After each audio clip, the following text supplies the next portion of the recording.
Assalamualaikum warahmatullahi wabarakatuh. Selamat siang semuanya. Bagaimana kabarnya hari ini? Saya harap kalian senantiasa dalam keadaan sehat dan tetap bersemangat. Baiklah, hari ini materi kita adalah analisis struktur dan kebahasaan teks prosedur. Jadi, kita akan menganalisis struktur dan juga kebahasaan dari sebuah teks prosedur. Kita langsung saja. Kalian masih ingat dengan pengertian dari teks prosedur? Ya, teks prosedur adalah teks yang berisi langkah-langkah atau tahapan yang harus dilakukan untuk mencapai suatu tujuan. Jadi, jika langkah-langkah tersebut tidak dilakukan, maka tujuan yang diinginkan tidak bisa tercapai atau tidak bisa tercapai dengan sempurna. Nah, teks prosedur kita sering jumpai dalam kehidupan sehari-hari. Misalnya ketika kalian ingin membeli sebuah makanan seperti contoh mie instan. Nah, kita akan temukan di balik kemasan mie instan sebuah tahapan atau langkah-langkah bagaimana membuat mie instan. Nah, itu contoh sebuah prosedur. Jika kalian membeli mesin cuci misalnya, bagaimana langkah-langkah atau cara untuk menggunakan mesin cuci tersebut. Nah, itu adalah prosedur.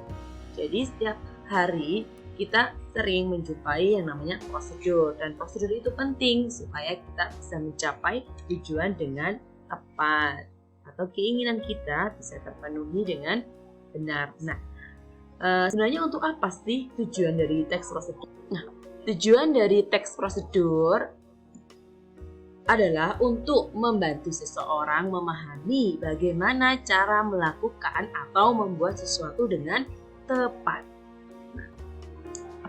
Baiklah, kita akan lanjutkan ke bagian struktur prosedur. Jadi ada 3 di sini strukturnya. Ada tujuan.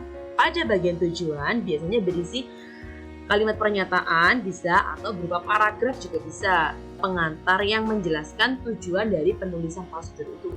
Prosedur apa yang mau dibuat, gitu ya. Berikut alat atau material. Pada ini berupa daftar atau rincian alat atau bahan untuk beberapa jenis prosedur tertentu yang membutuhkan penjelasan alat dan material atau bahan-bahan. Yang ketiga yaitu langkah-langkah. Pada bagian ini berisi petunjuk langkah-langkah atau tahapan untuk mencapai suatu tujuan. Nah, dari ketiga struktur ini tidak harus semua ada, tergantung dari teks prosedurnya. Yang paling sederhana adalah tujuan dan langkah-langkah. Kita akan lanjut ke bagian kaidah kebahasaan teks prosedur. Nah, ada apa saja sih kaidah kebahasaan di dalam sebuah teks prosedur? Yang pertama adalah konjungsi temporal. Jadi, konjungsi temporal ini adalah konjungsi yang menyatakan hubungan waktu atau urutan waktu. Contohnya, setelah ini, kemudian, lalu, sesudah itu, selanjutnya, dan lain sebagainya.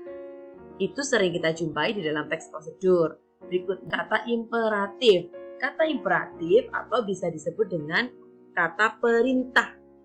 Contohnya, diamkan, jangan, tunggu, biarkan, ulangi. Nah, itu dia. Berikutnya adalah partisipan manusia. Jadi, partisipan manusia, contohnya, pengendara motor memiliki SIM C. Pengendara di sini adalah partisipan manusia. Berikutnya ada verba material tingkah laku. Apa sih verba material? Verba itu kata kerja ya. Jadi kalau verba material berarti kata kerja yang mengacu pada tindakan, aktivitas fisik. Contoh, potong, masukkan. Jadi potonglah, di situ ada aktivitas fisik memotong ya. Masukkan air ke dalam wadah. Memasukkan air ke dalam wadah itu kan aktivitas fisik ya. Sedangkan verba tingkah laku adalah perbuatan yang mengacu pada tindakan berdasarkan ungkapan atau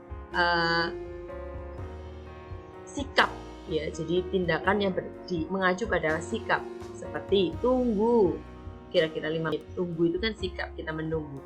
Tunggu sampai pertahankan seperti itu. Berikutnya ada bilangan penanda. Bilangan penanda adalah bilangan yang mengurutkan langkah-langkah pada tulisannya. Contohnya urutan nomor 1 sampai ke 10 atau dan seterusnya. Kemudian ada kalimat interrogatif dan deklarasi. Kalimat interrogatif adalah yang berisi pertanyaan. Contoh, sudah belum? Apakah? Jadi pertanyaan-pertanyaan yang ada di dalam teks prosedur. Berikutnya, deklaratif adalah kalimat yang berisi pernyataan. Contohnya, memberikan informasi atau persyaratan sebelum memulai langkah-langkah. Oke, kita akan langsung saja untuk analisis struktur.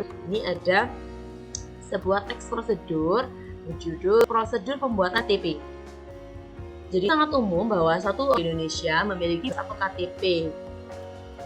Juga dimaksudkan untuk menertibkan orang per orang di Indonesia agar identitas dan tercatat dan terpantau secara jelas benar oleh negara. Cara KTP atau elektronik KTP. 1. Pastikan kelurahan. Kita analisis dulu ya bagian tujuan. Nah, ini ada tujuan karena ini pengantar yang menjelaskan tujuan dari teks prosedur ini, yaitu cara membuat iktp. Berikutnya, cara diantaranya kelurahan atau desa Anda telah mendukung lagi masuk langkah-langkah, sudah jelas masuk langkah-langkah. Kedua, datanglah kemudian dan dengan membawa fotokopi kartu keluarga atau KK dan surat pengantar RT. 3. Ambil nomor antrian di loket, tunggu dipanggil oleh petugas. Jangan lupa membawa surat pilihan untuk membuat ikat di pemerintah setempat. 4. Petugas akan memasukkan data dan foto Anda digital. Pastikan dan bantu Anda dengan data di KTP Anda. Jika Anda mempunyai KTP, isi formulir 1. Kelima, tangan Anda di alat perekam tanda tangan Anda tidak berubah-ubah lagi karena akan menyulitkan jika tidak sama dengan dokumen lain seperti SIM. 6. Selanjutnya, lakukan pemindaian retina pada alat yang telah disediakan. 7. Pastikan surat panggilan Anda akan ditandatangani dan distempel oleh petugas berwenang. 8. Pasti tunggu proses pencetakan sekitar 2 minggu. Bila iktp selesai dicetak, Anda akan diberitahu dan dapat diambil di kelurahan atau desa setempat. Ini adalah contoh analisis struktur teks prosedur. Jadi hanya ada tujuan dan langkah-langkah ya, karena tidak ada bagian materi di sini atau bahan atau alat. Kita lanjut ke analisis kaidah kebahasaan ya. Analisis kaidah kebahasaan dari teks prosedur. Jadi ini yang harusnya analisis kaidah kebahasaan ya. Yang pertama ada konjungsi temporal yang bermerah. Kita cari konjungsi temporal, konjungsi yang kata hubung yang menyatakan urutan waktu yang warna. Kemudian selanjutnya ini ya, dan kata imperatif atau perintah itu yang berwarna biru. Ini pastikan. Nah, tunggu. Ini adalah kalimat perintah atau kata perintah ya. Pastikan kelurahan atau desa Anda telah mendukung layanan iktp. Pastikan. Tunggu. Sebenarnya banyak di sini ya. Ini dia. Jangan lupa, itu juga termasuk kata imperatif. Kemudian pastikan dan pastikan. Hubungkan, ini juga masuk kata imperatif. Berikutnya partisipan manusia itu adalah orang atau manusia yang menjadi partisipan di dalam sebuah teks prosedur. Ini contohnya petugas. Nah, petugas di sini ya, warna hijau. Kemudian ada verba material, kata kerja yang menyatakan tindakan atau aktivitas fisik yang apa ini? Oh, kita lihat warna oranye mana dia? Oh, bukan ini. Jadi ini ada kesalahan. Yang menunjukkan aktivitas fisik itu berarti yang ini datanglah. Maaf yang warna ini ya, datanglah membawa. Aktivitas fisik kan bubuhkan. Sedangkan verba tingkah laku itu kebalik ya. Ini jadi kebalik. Verba tingkah laku itu yang sikap. Kata kerja yang menunjukkan sikap ya, seperti tunggu proses pencetakan. Nah, harus menunggu ini aktivitas bukan tindakan atau aktivitas fisik, tapi adalah sikap atau perilaku sikap ya. Berikutnya penandaan ya, ini angka 1, 2, 3, 5, 6, 7 sampai ini adalah penanda bilangan. Kemudian kalimat deklaratif atau kalimat pernyataan, ini dia. Sudah sangat umum bahwa satu orang di Indonesia memiliki beberapa identitas atau KTP. Nah, ini contoh dari kalimat deklaratif ya. Berikutnya ada kalimat interrogatif atau kalimat tanya. Kalimat tanya di sini kita tidak menurut tidak ada. Tidak harus ada ya. Kalau yang namanya kaidah kebahasaan boleh ada, boleh tidak. Oke, untuk analisis kaidah kebahasaan teks prosedur. Nah, jadi pembelajaran itu memang tidak dapat dengan kebetulan. Tidak didapat dengan kebetulan. Ia harus dicari dengan semangat dan disimak dengan tekun. Ini adalah kata mutiara dari kata motivasi dari Abigail Adams. Jadi kalian harus bersemangat ya, walaupun kondisi kita belajar daring dalam jangka waktu yang sangat lama. Oke.